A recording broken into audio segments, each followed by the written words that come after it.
topic for today. Because in 5 years from now, or you in 5 years. This is the last topic in our series ng The Power of Change. Alam mo, tuloy-tuloy yan kung ikaw isa sinubaybayan mo ito and pinakinggan mo hanggang sa talagang inaral mo sa sarili mo. And my last question dito sa The Power of Change is you in 5 years. Saan nyo ito laging naririnig kapag yung tinatanong na you in 5 years? Interview, yes. Laging tinatanong yan, saan? Sa interview, once na ikaw is mag-ano ng trabaho. Laging nandyan yang tanong na yan. And kung tatanungin ko kayo ngayon din, or kung tatanungin kayo ng Diyos, you in 5 years. It is interview between you and God. Asan ka na after 5 years? What is your goal? Meron ba kayo nag-isip niyan? Meron ba sa inyo ngayon nag-isip, asan na ba ako? 5 years from now, nasaan na ba ako? Kasal na ba ako? Aba, yung iba siguro sa inyo, yan yung iniisip. May anak na ba ako? Yung kalong ni Kat, baka hindi na niya anak, or iba na yung kalong niya, baka mas malaki pa dyan, or di ba? Ano ba? Asan na ba ako? 5 years from now? Because you know what? Laging tinatanong to sa isang company or sa isang interview because you know what? Kung wala kang plano, okay? Sabi nga laging bakit ba tinatanong to? Kasi kung wala kang plano, mag-stay ng 5 years sa company, hindi ka, alam mo yun, wala kang pwesto or puwang dito sa company because yun yung thinking nila. Bakit? Kasi yung kailangan nila is yung magiging kagamit-gamit or yung may goal or meron siyang iniisip para sa company. Pero sa atin, personally, or tanong sa iyo personally, 5 years from now, nasaan ka? Anong ginagawa mo? Anong meron ka? 'Di ba? Kasi alam mo, huwag tayong maniwala sa, ay, pastor, bahala na si Lord. Pastor, okay na ako kung ano yung mangyari sa akin. Actually, hindi yan hindi dapat yan hinahayaan. You know what? It will shape you kung ano ka ngayon. Okay, tanda mo to. Kung ano ka ngayon, anong ginagawa mo ngayon, yang ka magiging 5 years from now. Di ba? Especially when you are spiritual, in your spiritual, in 5 years from now, kung ikaw ngayon ay lukewarm, if you are lukewarm, ano mangyayari sa iyo 5 years from now? Or if you are here, or umaattend ka sa church pawala-wala, ano mangyayari sa iyo 5 years from now? Or maybe today, your prayer life is sinasabi mo, pastor, ang layo ko sa Panginoon. Di ba? Anong gagawin mo? Anong gagawin mo ngayon para ikaw is mas mapalapit lalo sa Panginoon? Pastor, ako gusto ko lalong mapalapit nga sa Panginoon. Ngayon, pastor, yung relationship namin ni God, ganon. Dapat, alam mo, next time, dapat ganon na kayo. Di ba? And anong gagawin mo para mas malapit ka palalo sa Panginoon? Ayun tanong. Anong gagawin mo relationally? If you have a friend, okay? If you have a friend, alam mo, yung gagawin mo para dumami lalo yung iyong kaibigan? Or paano ka magkaroon ng magandang impluwensya sa iyong kaibigan? Anong gusto mo mangyari sa iyong relationship? Mag-boyfriend, mag-girlfriend, anong gusto niyo sa inyong relationship? Kung yung girlfriend mo or yung manliligaw sa iyo or yung boyfriend mo, tanda mo kung wala kang planong pakasalan after 5 years, bitaw mo, di ba? Alisin mo or hiwalay mo, di ba? Kung ikaw may asawa, ngayon kakakasal nyo lang and gusto nyo magkaroon kayo ng magandang relationship, Di ba? Practicein nyo, magkaroon ng magandang relationship. Planuhin ninyo yan. Hindi po yan biglaan, or hindi po yan you after 5 years gusto ko maging intimate yung relationship namin. Hindi. Pinaplano po yan. If your marriage is struggle, anong gagawin mo? Hayaan mo na lang? After 5 years, ganyan pa rin ba kayo? After 5 years, hayaan mo ba na masira yung family mo? Your family will be broken? Alam mo, 5 years from now, kailangan mong gawin is ayusin mo. Tama? Yung inyong relationship. Di ba? Hanap ka ng taong makakatulong sa inyo in your married life. Tama? Kasi kung ikaw ay may asawa and sinasabi mo, bahala na, pastor. Hindi ganun. Alam mo, this is one thing na gusto ko sa City Light. The more, okay? Lagi ko itong kino-compare sa ibang mga nakikilala ko, or maybe in your yung mga boss niyo or in your friends. And if you would see their married life, alam mo, parang sakto lang, or maybe happy ba sila? Di ba? Alam mo, sometimes yung relationship, yung married life is nag-struggle, pero dapat may goal ka. Then financially, nako. Dito, may utang ngayon. And gusto mo, 5 years from now, mawalan ka na ng utang. Or you will be debt-free 5 years from now. Sino dito sa inyo, gastadora? Sino sa inyo, lagi sumasama sa asyenda, nabubudol? Di ba? Alam mo, kung ikaw, ay gusto mo magkaroon ng, syempre ako, gusto natin lahat tayo is makawala sa utang, mawala yung ating utang kasi ang sakit sa ulo, tama? And alam mo, anong gagawin mo? Di ba? Financially, anong gagawin mo para ikaw is makali sa utang na yun? Di ba? Less mo na yung pagsasama sa amin. Less mo na yung pagsasama sa mga gastador. Di ba? Huwag ka magpapabudol kasi minsan may nagsesend ng sale sa Cebubac. Di ba? Huwag ka magpapabudol dyan. Alam mo, you know what, mga kapatid, walang masama mangutang, or sabi nga nila isa rin, walang masama po dyan. Okay? Ang masama is sinahayaan mo yung sarili mo, mabaon ka dun sa utang. Alam mo, kung ikaw, okay, nandiyan ka sa situation na yan, I think wala pa naman dito ngayon, no? Wala pa naman, no? Wala pa naman na baon. But you know what? When you're struggling, with financially, anong gagawin mo? 5 years from now, saan ka ngayon? Physically, physically, alam mo, ako, sabi ko nga lagi ko sinasabi, you know what, physically, this is the, struggle, pinaka-struggle ng karamihan. Alam mo, I'm happy kasi minsan, naisip ko nga, ako maintain ko tong gantong katawan. Yung iba, mas mataba na sa akin, at yung iba, mas lalo pa lumalaki. But at least, 5 years from now, naging consistent ka. But you know what? Lagi ako nag-iisip. Lagi sinasabi ng PJ pagkagaling lang ng Hong Kong doon sa Disneyland, sabi niya, pagod na pagod ako. And sabi niya, ang hirap, or minsan naaawa ako dun sa mga kila Joan tsaka kay Michael nun, lalo na may si Asi. You know what? Sabi ko nga, physically, you know what? Kung gusto mo, 5 years from now, I'm always thinking, nalagay ko lagi sa sarili ko, si Ahijah baka mamaya, yung gusto niyang laro, or maybe yung mga gusto niya, hindi ko masabayan kapag ako mismo, hindi magpapaka-healthy. Di ba? So, kung ikaw is tatay, alam mo, yan yung isipin mo Di ba? Paano kung someday, or paglaki ng anak mo, ikaw mismo physically, you know what? Di ba? Pagod ka na lagi ngayon, anong gagawin mo?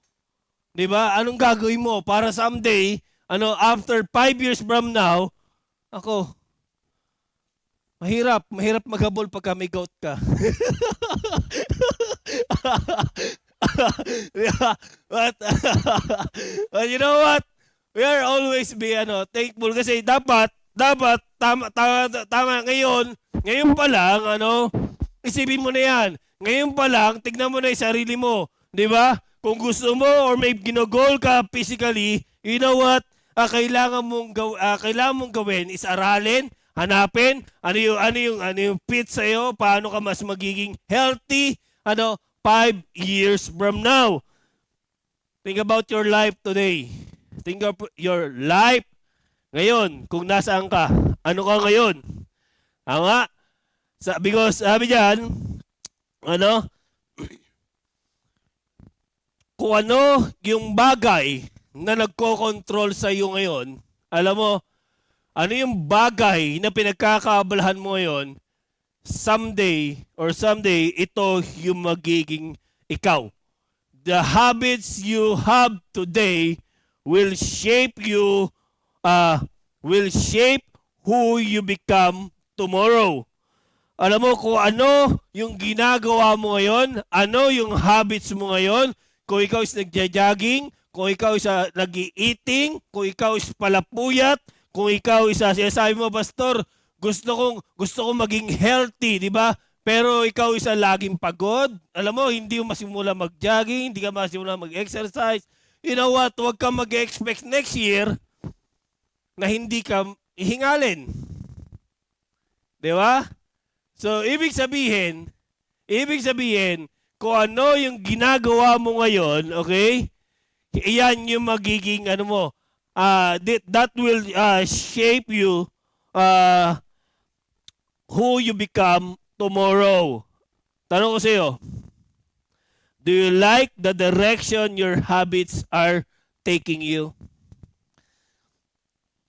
Tanong ko sa iyo, gusto mo ba yung ginagawa mo ngayon? Ikaw ba? Nakikita mo ba yung sarili mo sa habits na ginagawa mo ngayon? Ay kita mo ba spiritually, na ikaw ay lalago? Nakikita mo ba yung sarili mo sa church 5 years from now? Okay? Ano yung ginagawa mo? Di ba? Your intentions don't determine your direction. Your actions do. Kung ano yung ginagawa mo, kung ano yung kinikilos mo, kung saang area ka, or kung anong gusto mong gawin sa buhay, magiging yan ka. Hindi yan dahil sa gusto mo, or hindi yan dahil sa pangarap mo. You know what? Kung ano yung ginagawa mo ngayon, magiging yan ka. If you want to get promoted at work in 5 years from now, pero lagi kang late sa trabaho, pero lagi kang tinatamad, sinasabi mo, Monday na naman, alam mo, wag mong i-expect na promote ka. Sabihin mo, tagal-tagal ko na dito, hindi pa ako na-promote. Tignan mo yung work mo, di ba? Tignan mo yung work mo, tignan mo yung ginagawa mo. Ano ba yung habits mo sa work? Di ba? Ano yung ginagawa mo? Ano yung nakikita mo sa sarili mo? Yan ka in 5 years from now. Sabi diyan, alam mo, ito yung sinabi ng Panginoon in Galatians chapter 6 verse 7 to 9, do not be deceived. Do not be deceived. God cannot be mocked. A man reaps what he sows. Whoever sows to please their flesh, from the flesh will reap destruction. Whoever sows to please the Spirit, from the Spirit will reap eternal life. Let us not become weary in doing good, for at the proper time we will reap a harvest if we do not give up. Sabi yan, do not be deceived. Kung ikaw, sabi sa inyo, God cannot be mocked. Alam mo yung law of sowing and reaping, alam mo, totoo to. Kung ano yung tinatanim mo, yan din yung aanihin mo. Kung ikaw, sabi diyan, if you, whoever sows to please their flesh, alam mo yung pinopost ni Pastor John na about sa ano yun, yung sa HIV case, yung dumadami. Alam mo, because they're so in the flesh. Sinasabi nila, masarap itong gawin, di ba? Lalo na yung pleasure ng flesh. Alam mo, napakadali.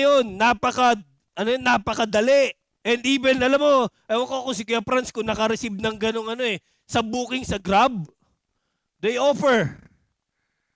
Wala pa ako, Kuya Franz? Wala pa? Hello?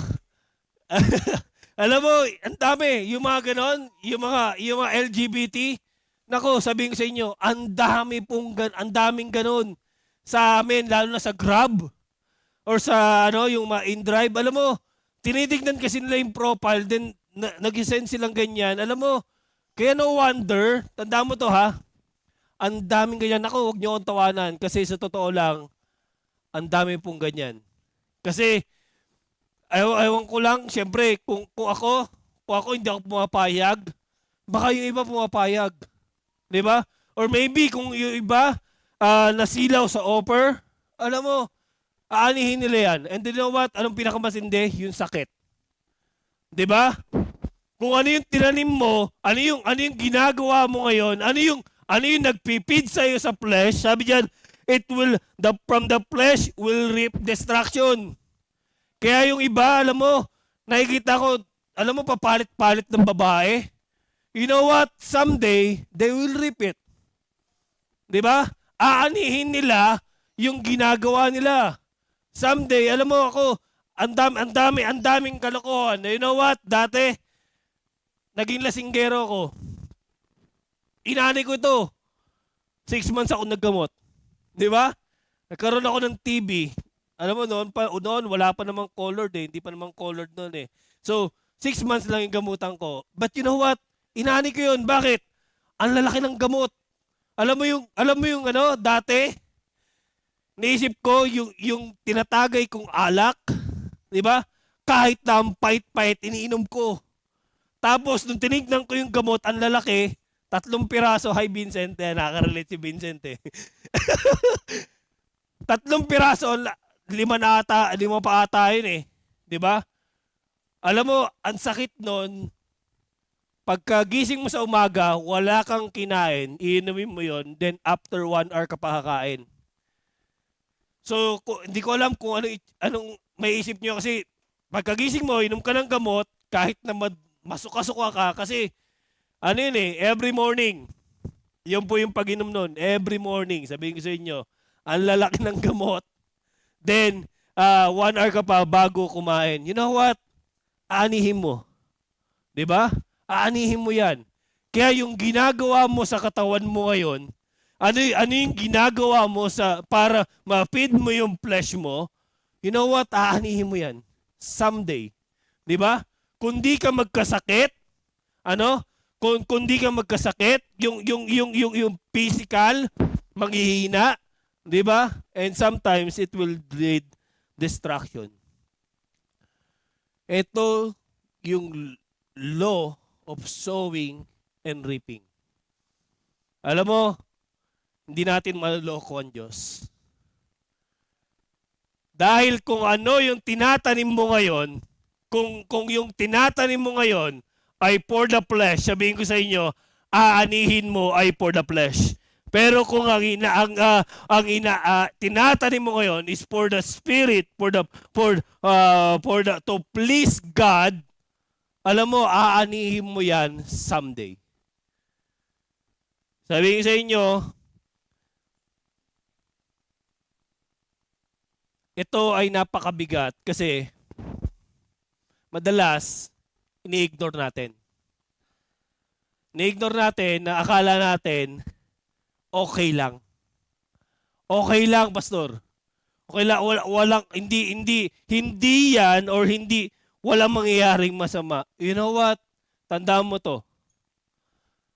Tandaan mo to lagi. Kung ano yung ginagawa mo ngayon sa flesh mo, aanihin mo yan someday. In our topic, sabi diyan yung You do what you do because of what you think. Alam mo, ito yung natin, tuloy-tuloy ito eh. Number 1 is yung spiritual who, 'di ba? Yung ating first topic.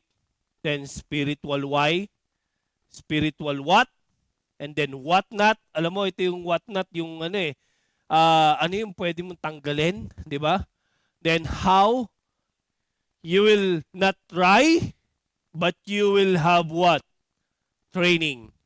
Alam mo, yung training na ginagawa natin, sabi nga yung yung isang champion, tanda mo to, hindi yan naging champion nung that day lang. Nung that day of awarding, hindi po yan naging champion. Yung mga champion just like Manny Pacquiao, you know what? Hindi siya naging champion nung that day lang. Kung titignan mo kung ano yung ginawa na training ni Pacquiao bago siya maging champion, ang ginawa niya, diba, nakikita mo dun sa yung training niya, pinapalo pa ng yantok yung niya, yung tiyan niya.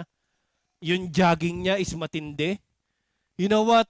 He will spend years of training. Then isang araw lang yung laban para matawag kang champion. You know what? In our lives today, kung ano yung ginagawa mo, kung ano yung tinetrain mo sa sarili mo, yan ka 5 years from now. Yan ka someday. Because ito yung pag-aaralan natin ngayon is law of sowing and reaping. Tatlong bagay lang yung pag-aaralan natin. Sabi diyan, you reap what you sow, then you reap more than you sow, and then you reap after you sow. Number 1, sabi diyan, you reap what you sow. Technically, kapag ka nagtanim ka ng mangga, ang bunga niyan ay mangga.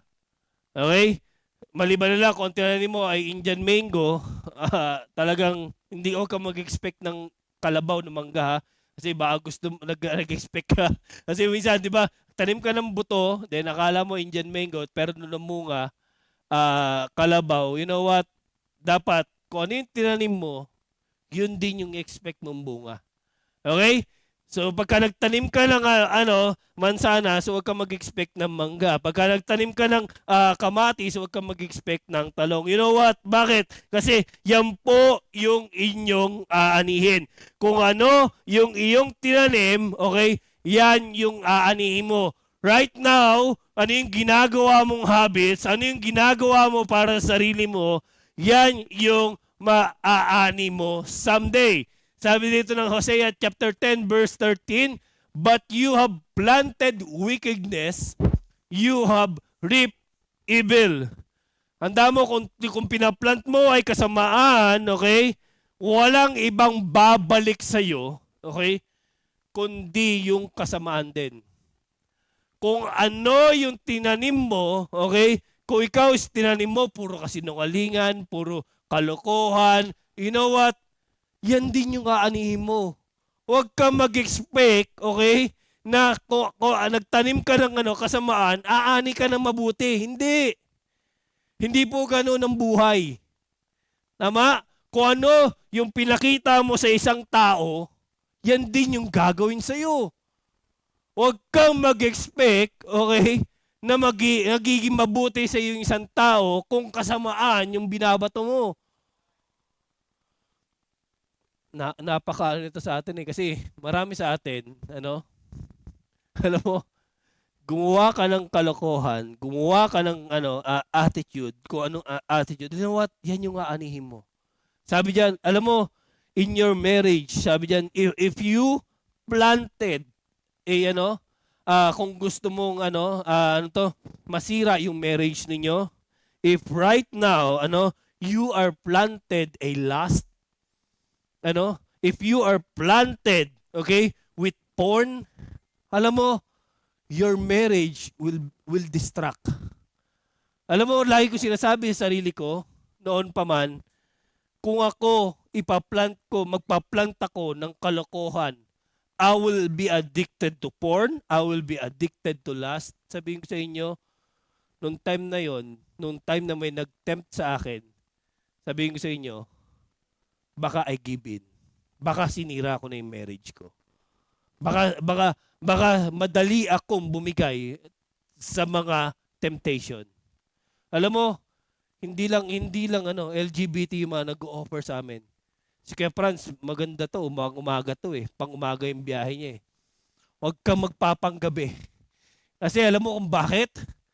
Baka yung mga Friday night, o kang babiyahe ng Friday night, Kuya Franz ha? Actually, hindi mo kailangan ng hindi mo kailangan ng lugar. Kahit sa BGC lang try niyo maglakad. Sabihin ko sa inyo, especially at Friday night, ang daming temptation. And most of the girls, lasing. Totoo to. You know what? If I saw, okay, the last, the porn, huwag mo sabihin sa akin, Pastor, nanonood lang naman ako eh. No. Actually, if you are watching porn, and especially, sabihin mo sa akin, Pastor, I'm married man. Okay lang naman yun eh. You know what? Listen to me. If you are a married man and if you are addicted and watching porn, tandaan mo to, mawawala yung love mo sa girl na sa asawa mo. You know what? Yung pagka yung love mo dun sa asawa mo, you know what? Mawawala unti-unti. Why? Kasi sometimes in porn, if you are addicted, tandaan mo to ha, yung married life ninyo, yung loving time ninyo, mawawala. Ibig sabihin na mababawasan. Why? Kasi sometimes you are yung love or yung para sa ibibigay mo para sa asawa mo ay less na. Tama ba? Kasi yun yung if you struggle, especially when you are married, nababawasan. And sometimes, mas inuubos mo na yung oras mo doon sa bagay na yan. Kasi sinasabi nila, Pastor, pagka nag-married na ako or nag-asawa na ako, hindi na ako mawawala na yung lust. Hindi. Alam mo, may struggle din. Especially to the men, tama? Sa mga lalaki. Ako, sabihin ko sa inyo, mahihirapan kayong mahalin or magkaroon ng time sa inyong asawa, especially when you are full of lust. Surprisingly, pag nag-struggle yung marriage ninyo, alam mo, tignan mo, baka mamaya, may iba ka ng bagay na pinagkakaabalahan. And sometimes, wala na doon yung love. You know what? Mga kapatid, kung gusto mo mag-succeed yung marriage niyo, tanggalin mo yung bagay na yan. Alam mo, especially sa mga kabataan, tanggalin mo yan ngayon. Kasi, if you would think of lust, wala na, hindi na love yung magiging dahilan kung bakit ka ikakasal. So, right now, tanggalin mo na yan. Mag-plant ka, mag-sow ka ng mga bagay na na magaganda. Alam mo, mag-invest ka sa mga bagay na para ikabubuti ng inyong married life. Alam mo, huwag kang mahiya, okay? Especially if you struggle in marriage, maghanap ng counseling, ng marriage retreat, couples retreat. Alam mo, you can join on that, And if you are single, hanap ka ng mga men's or women's na magre-ready sa iyo para bago ka ikasal. Okay? Or hanap ka ng mga magme-mentor sa iyo para bago ka ikasal. And sayan, of course, kung gusto mong magkaroon ng 6-pack of abs, sabihin sa inyo, hindi yan paggising mo lang, may abs ka na. Diba? Hindi yan. Kahit na, okay, maraming tao, or sometimes, yung tanggal ng tiyan, nagpapabawas yun. Tanggal tuloy. Nagpapabawas ng taba sa tiyan. You know what? kung ginawa mo yan in shortcut way, okay, nag-shortcut ka para mabawasan yung taba mo, tandaan mo to, hindi, hindi yan magtatagal. Maybe 6 months, 1 month, 2 months, babalik ka na naman doon at magpapabawas ka ng iyong taba. You know what? Kung gusto mo talagang mabawasan yung taba or yung is magkaroon ka ng proper exercise. Regular exercise. 'Di ba? Sabi diyan, if you don't like what you're reaping, change what you're sowing. Nako, change what you're sowing. Ibig sabihin, kung ikaw ngayon, umaani ka sa katawan mo, okay? You're always tired, na hinihingal ka lagi, or in your married life, ikaw isa, tingin mo, bumawi. Alam mo, inaani mo yan ngayon eh. Di ba? Nag-i-struggle ka in marriage, inaani mo yan ngayon. Di ba? Huwag kang mag-expect na, sweet yung asawa mo. Hindi ako mag-expect na magiging sweet si Eunice kung di ako sweet. Diba? Huwag kang mag-expect ng regalo ng sapatos kung di mo siya niregaluhan. Yun is sowing and reaping. Tama? Kung ano yung tinanim mo, yan yung aanihin mo. Ako, mga kapatid. Kapatid, huwag kang mag-expect kung ano yung ginawa mo sa isang tao or na inaani mo ngayon, just because yan yung tinanim mo. Ka magagalit kung galit yung asawa mo kasi yan yung tinanim mo. Diba? Pastor, lagi naman siyang galit eh. Tinanim mo yan eh. Ito ba? Ito yung pangalawang law. Sabi diyan, you reap more than what you sow. You reap more than you sow. Alam mo, mga kapatid, ito yung pinakamahirap sa atin. You would say, Pastor, nagbago na ako. Pastor, yung ginagawa ko ngayon ay kabutihan na. Pero bakit meron pa ring bumabalik na kasamaan? Tandaan mo to you reap more than you sow. Ito ay law of ito yung batas ng kalikasan, and ito yung batas na applicable din sa atin. Tandaan mo to, kung isa yung tinanim mo, ilang bunga yung lalabas. Isang kaing, di lang isang kaing, 2, 3, di ba? Minsan nga 10 kaing sa mangga to Di ba? Minsan ganung karami yung bunga na anihin mo. Kaya tignan mo, isang araw ka magpuyat, 24 hours kang gising, ilang araw kang pagod. Sino nag-try ng ganyan? Di ba? Yung pagod ka ng 24 hours or that week, isang buwan kang walang parang kala mo, isang buwan kang kailangan magpahinga. Di ba? Kung ikaw kumain ng marami today, alam mo, ilang araw mong i-burn yung fats na yan. Di ba? Ibig sabihin, you know what? Kung yung tinanim mo, you will get more fruits. Marami yung bunga. Mahaba yung bunga. Ibig sabihin, alam mo, ito yung sinasabi ng Panginoon sa Mark chapter 4 verse 20, the seed that fell on good soil represents who hear and accept God's word and produce a harvest of what? 30, 60, or even 100 times as much as had been planted. Nako, mga kapatid, ito yung pinaka maano sa atin. You know what? Ito yung tinatanim mo. Ito yung tinanim mo ngayon. Andaan mo, aanihin mo yan someday. Minsan kasi, akala mo, okay, yung pagtatanim mo, okay, ng kasamaan, hindi na, magbubunga today. You know what? Sometimes yung ginawa mong kalokohan, it will last for how many days? Di ba? Gumawa ka ng cheating, and you are expecting na maglalas yan for this day only? Or tapos na agad? Hindi.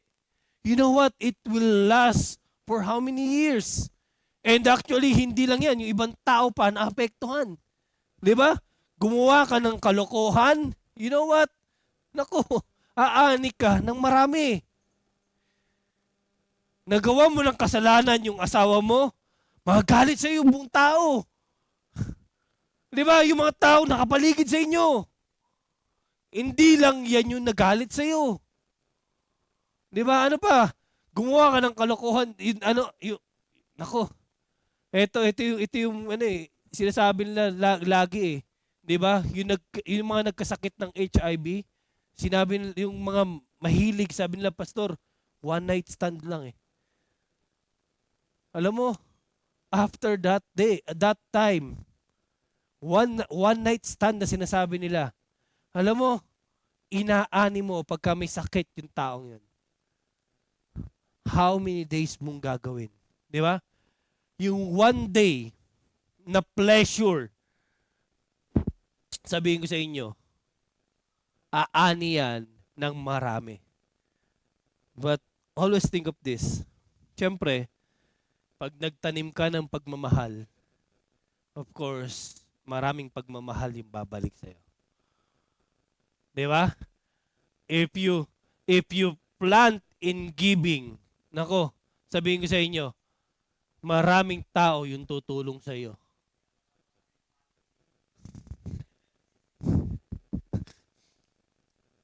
If you plant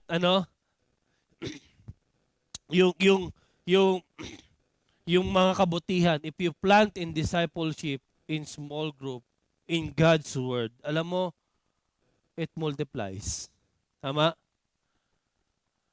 Alam mo, ito yung pinakamaganda na na tawag dito, na formula.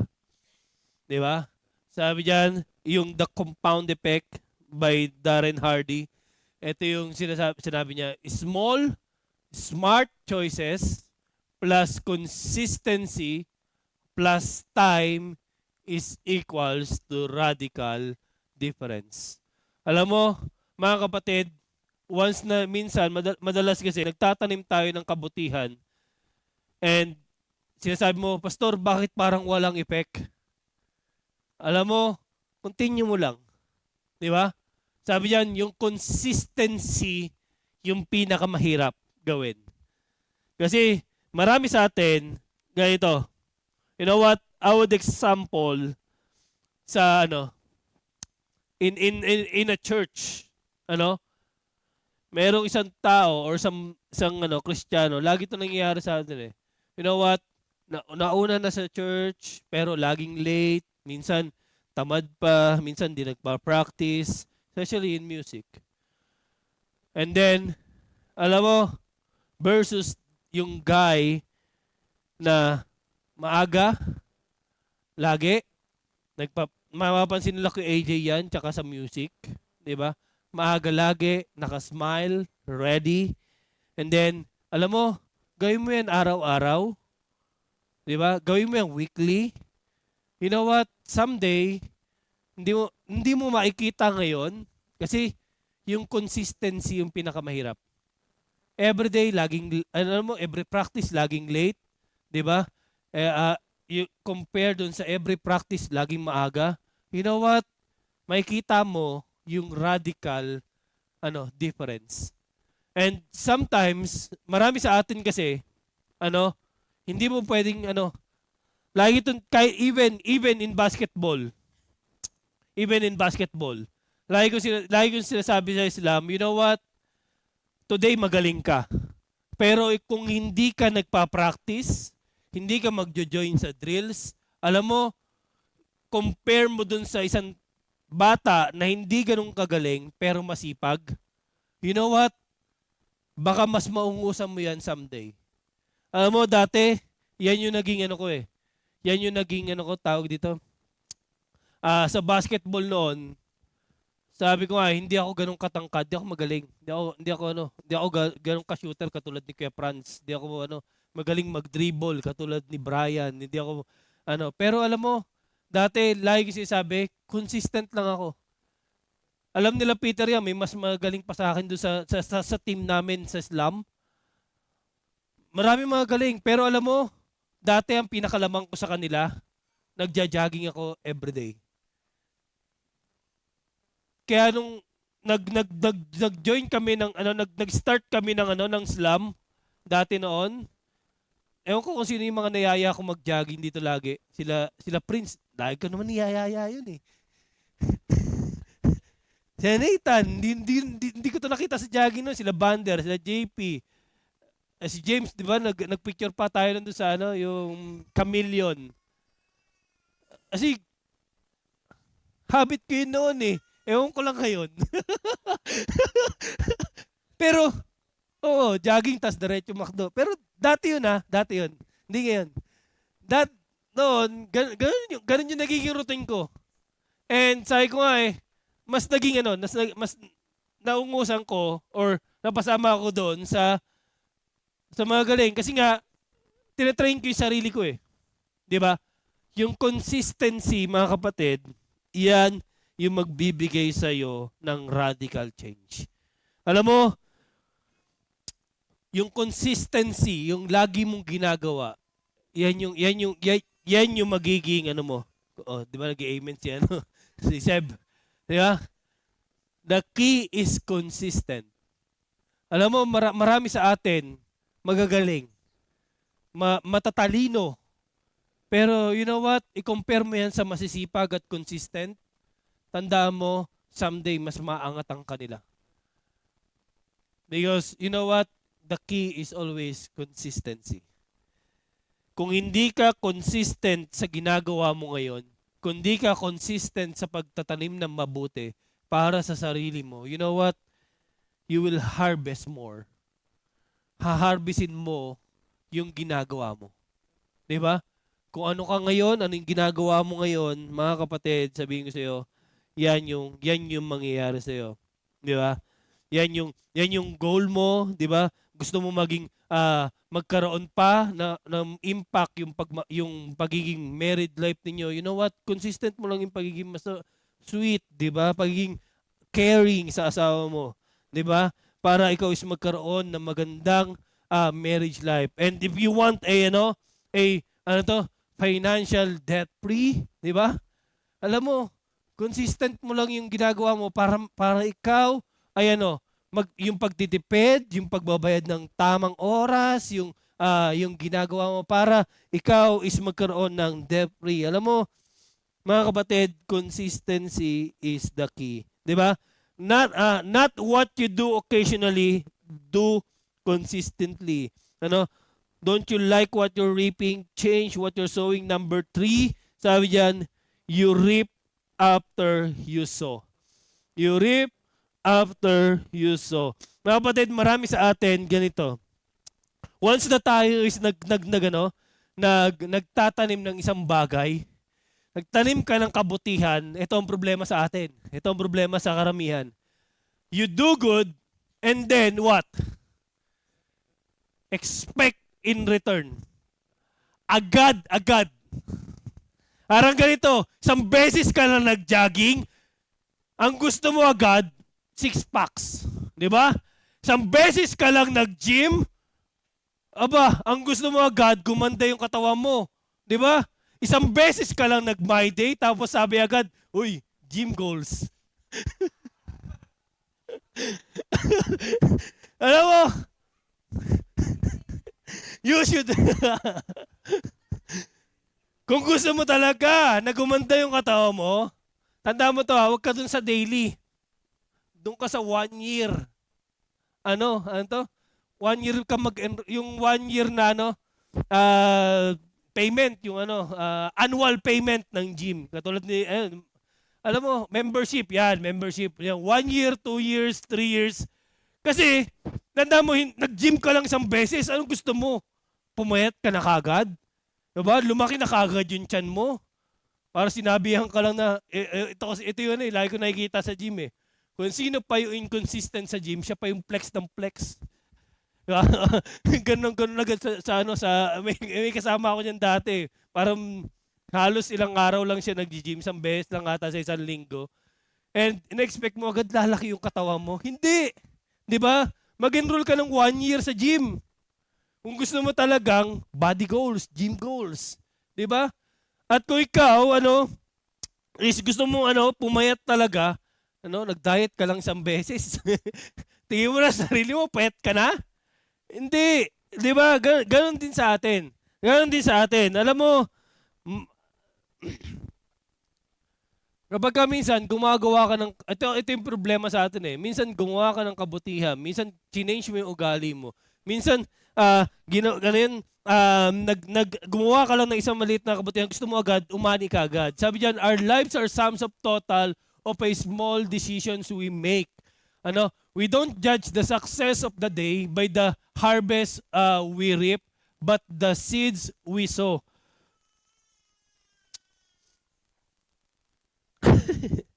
Alam mo, kung gusto mong maging ka someday, there's a habit to start, and then there's a habit to stop.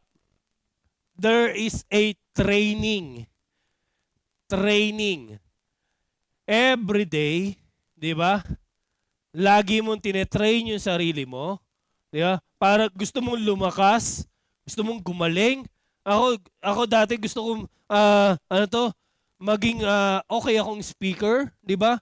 Hindi ako nag-train ng isang araw lang. I do it daily or weekly. Tinetrain ko yung sarili ko, di ba? You need to train yourself. Kung may gusto kang i-achieve na goal, stop trying, di ba? Huwag mong subukan. Train yourself. Kasi yun, nandyan, yung training. Ano yung gusto mong i-harvest someday? Ano yung gusto mong i-harvest someday na ngayon pa lang, ginagawa mo na. Ngayon pa lang, ginagol mo na. Because, you know what mga kapatid? Wala yung, yung swerte. Walang swerte.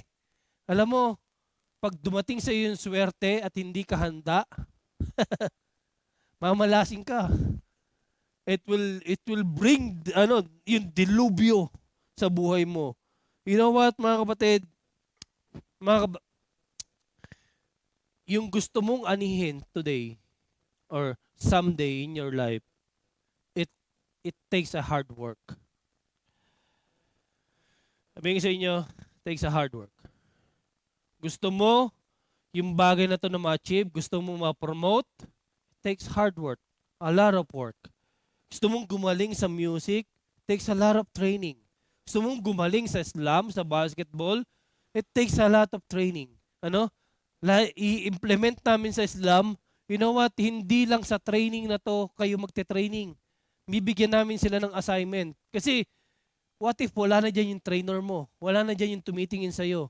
Alam mo, it is battle between you. Pinakamahirap na kalaban ay yung sarili natin. Bakit?